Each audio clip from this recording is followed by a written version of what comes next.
የሚያውቅባትና የሚያከብርባት በጽሙናና በመፍራት ቁሙ። የእግዚአብሔር ሰላም ከእኔና ከእናንተ ጋር ይሆን ዘንድ ጸልዩ። አቤቱ ይህን ቁርባን ያቀረቡልን አስብልን። ስለ እነርሱ ያመጡትን ለሁሉም በሰማያት የሚገኝ ዋጋቸው ስጣቸው።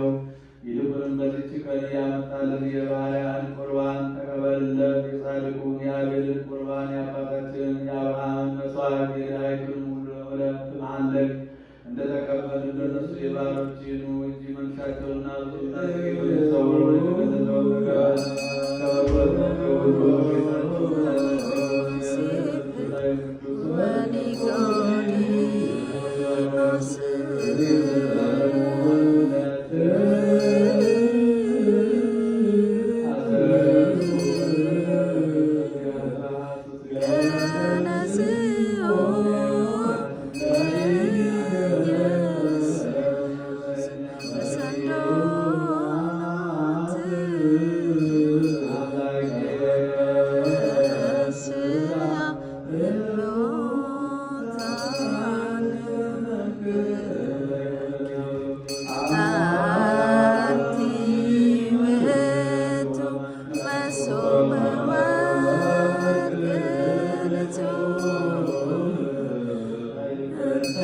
Stay